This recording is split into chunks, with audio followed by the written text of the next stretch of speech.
Hello everyone, this is संकेत आते from Indian entrepreneurs hub और मैं आप सबको वेलकम करता हूँ हमारे इस चैनल में जहाँ पर हम लोग डेली स्टार्टअप और बिजनेस अपडेट के बारे में बात करते हैं।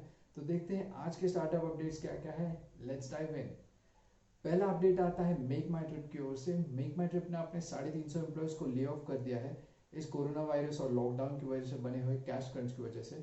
उन्होंने फ्राइडे को उन एम्प्लॉयज़ को ये मेल भेजकर वो ये चीज़ कंफर्म कर दी कि पता है कि आपको ले ऑफ किया जा रहा है। कंपनी के जो सीनियर एम्प्लॉयज़ है, जो भी सीनियर एग्जीक्यूटिव्स है, सीईओ, चेयरमैन, उन्होंने पहले ही सैलरी वे ऑफ ले लिया है। फिर भी कंपनी को सर्वाइव होने में मुश्किल हो रहा है, इसलिए उन्हें ये कदम उठाना पड़ा है कि उन्हें एम्प्लॉयज़ को ले ऑफ किया गया है, किया करना पड़ा है। तो फ्राइडे को उन्होंने मेल भेजकर एम्प्लॉयज़ को बताया कि उन्हें ले ऑफ किया जा रहा है और साथ ही साथ उन्होंने क्या क्या बेनिफिट्स और क्या क्या चीज़ें, गाइडलाइंस क्या क्या होगी, वो सब भी बताया। एम्प्लॉयज़ को वो लोग 1 साल के लिए मेडिक्लेम प्रोवाइड कर रहे हैं उनको और उनकी फैमिलीज़ को। उसके बाद ये आउट प्लेसमेंट सपोर्ट भी कंपनी प्रोवाइड कर रही है।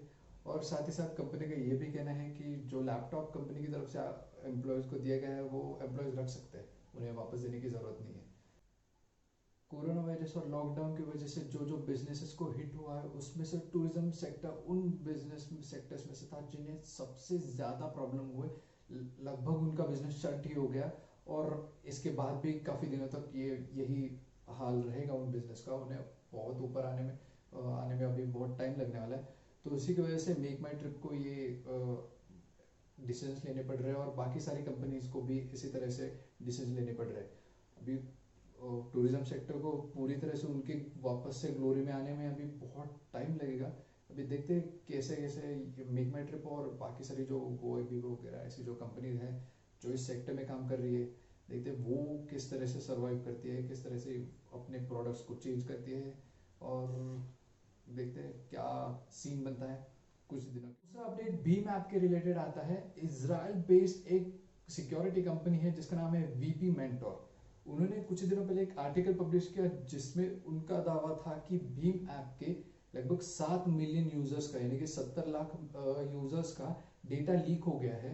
जिस डेटा में उनका कहना था कि उनके बैंक रिपोर्ट्स, आधार नंबर, एड्रेस वगैरह ऐसी कुछ इंफॉर्मेशन थी, ऐसा उन लोग का कहना है। जैसे ये न्यूज़ अभी बाजार में थोड़ी सी फैल रही है, टेक्नोलॉजी वर्ल्ड में थोड़ी सी फैल रही है, गवर्नमेंट तक भी ये न्यूज़ पहुंची और गवर्नमेंट ने आगे आके स्टेटमेंट दिया है कि ऐसा कुछ भी नहीं हुआ है। गवर्नमेंट का ने झट से स्टैंड लिया है कि ये ऐसा कुछ भी नहीं हुआ है, ये सिर्फ रूमर है और अफवाह है, हमारे अगेंस्ट फैलाई जा रही है। भीम ऐप अब पूरी तरह से सेफ है और जो जो सिक्योरिटी के लिए अपडेट्स रहते हैं, जो जो मेजर्स लेने पड़ते हैं, वो भीम ऐप ले रही है और ऐसा कुछ भी नहीं हुआ है। तो अभी के लिए तो ये सिचुएशन बड़ी कॉम्प्लेक्स हो गई कि डेटा लीक हुआ नहीं हुआ ये अभी कंफर्म नहीं है, कुछ दिनों में हमें मालूम पड़ ही जाएगा। पर सच्ची बात बोलूँ, जैसे जैसे ये अभी सिचुएशन बन रहा है, डेटा बहुत इम्पोर्टेंट चीज़ बन गई है। और अगर आप लोग ऑब्जर्व करें तो हर एक हफ्ते में किसी ना किसी बड़ी कंपनी के बारे में डेटा लीक, डेटा ब्रीच, कोई ना कोई अपडेट आ ही जाता है डेटा से रिलेटेड। अभी ये आप बात सोचो कि अगर बड़ी बड़ी कंपनीज के बारे में हर हफ्ते अपडेट आ रहा है, तो ये जो छोटी छोटी कंपनीज है, जो जो छोटे छोटे एप्स है, उनके उनको हम लोग जो डेटा देते हैं, उस डेटा की सिक्योरिटी का हम लोग बारे में उस डेटा की सिक्योरिटी का हम कभी ध्यान नहीं देते क्यों, या फिर नज़रअंदाज कर देते हैं कि भाई चलो ऐप पे डाउनलोड कर लिया, फ्री ऐप होता है प्ले स्टोर पे, हम लोग डाउनलोड कर देते हैं, आई एग्री पे क्लिक कर देते हैं, फ़ोन कॉल की परमिशन दे दी, मैसेजेस की परमिशन दे दी, लोकेशन की परमिशन दे दी, जो जो चाहिए एक्सेप्ट एक्सेप्ट एक्सेप्ट, और ऐप को यूज़ करने लगते हैं फ्री में। पर पर उसी वक्त एज अ यूज़र हमें ये भी मालूम होना चाहिए कि जहाँ पर हम लोग किसी प्रोडक्ट के लिए पे नहीं कर रहे हैं, तब ये समझना चाहिए कि हम उसके प्रोडक्ट हैं। जहाँ यानी कि अब अगर आप किसी ऐप को यूज़ करने के लिए कोई चीज़ पहले से पे नहीं कर रहे, तो वो ऐप आपके ज़रिए पैसे कमा रहा है, आपका डेटा बेच के पैसे कमा रहा है। तो वो आपको ध्यान रखना पड़ेगा कि आप किन किन ऐप्स को अपने फ़ोन में रखते हो, किन किन ऐप्स को कैसे कैसे परमिशन देते हो, वो सब आपको मॉनिटर करना पड़ेगा, वो सब आपको देखना पड़ेगा ताकि आपका डेटा सिक्योर रहे। पर्सनल प्राइवेसी ही, पर्सनल मेजर्स लेना ही ज़रूरी है, क्योंकि अभी ये चीज़ मतलब ये कलयुग है भाई, तो हर जगह पे लूट मार चल रही है, तो हमें खुद को ही ध्यान में रखना पड़ेगा। तीसरा अपडेट आता है पेटीएम मॉल की तरफ से। पेटीएम मॉल ने अपना हेडक्वार्टर्स नोएडा से शिफ्ट कर लिया बेंगलुरु में। उनका कहना है कि बेंगलुरु में जो रिच टैलेंट है, जो भी बहुत सारे सॉफ्टवेयर इंजीनियर्स वहाँ पर होते हैं, बहुत अच्छे अच्छे सॉफ्टवेयर इंजीनियर्स वहाँ पर मिलते हैं और इजीली मिलते हैं, उस टैलेंट को सोर्स करने के लिए उन्होंने ये कदम उठाया कि नोएडा से उन्होंने दिल्ली में शिफ्ट कर दिया है। वहाँ नोएडा से लेके उन्होंने बेंगलुरु में शिफ्ट कर दिया है। तो बेंगलुरु में जैसे वो लोग नया ऑफिस सेटअप कर लेंगे, वहाँ पर 300 नए एम्प्लॉयज़ को हायर भी करेंगे, जो कि रहेंगे प्रोडक्ट और टेक्नोलॉजी डिपार्टमेंट में, वो लोग काम करेंगे। चौथा अपडेट आ रहा है यस बैंक की ओर से। यस बैंक ने डिश टीवी में 24.19% स्टेक्स अक्वायर कर लिए है।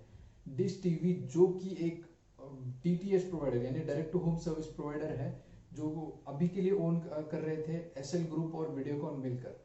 अभी ये यस बैंक एक नया मेंबर आ गया उनकी कम्युनिटी उनमें, और ये टोटली ओन करेंगे डिश टीवी को। डिश टीवी शुरू हुआ था 2003 में, जब ये डायरेक्ट होम जस्ट शुरू ही हुआ था, तभी से ये प्लेयर है मार्केट में, और काफ़ी पुराना प्लेयर है, काफ़ी मैच्योर प्लेयर है, और बजट सेगमेंट में काम कर रहे हैं, अच्छा काम कर रहे हैं, अच्छे काम कर रहे हैं, काफ़ी अच्छे कस्टमर्स है डिश टीवी के इस सेगमेंट में, डायरेक्टिव होम सेगमेंट में। तो यस बैंक का ये जो मूव डाइवर्सिफाई करने का, अभी बैंकिंग सेक्टर में से भी वो धीरे धीरे डाइवर्सिफाई कर रहे हैं, और बाकी सारे कंपनी में, बाकी सारे सेक्टर्स में ये यस बैंक की तरफ से काफ़ी अच्छा मूव है और काफ़ी सही टाइमिंग भी है, क्योंकि अगर देखा जाए तो अभी कंपनीज बड़ी सस्ते में मिल रही है। जिसको जो जो खरीदना है, जिसके पास बड़ा बहुत ज़्यादा पैसा है, बहुत ज़्यादा बैंक बैलेंस है, उसके लिए कंपनीज बहुत सस्ते में अवेलेबल है, कंपनी के स्टेक्स बहुत सस्ते में अवेलेबल है। तो यस बैंक की तरफ से ये मूव एक अच्छा बिजनेस मूव कहा जाएगा, क्योंकि सही वक्त पे उन्होंने डाइवर्सिफाई कर रहे। देखते हैं अभी यस बैंक के आने के बाद डिश टीवी कोई नई सर्विसेज लाता है, कुछ नए एक्सपांशन लाता है, कुछ नए मॉडल्स लाता है,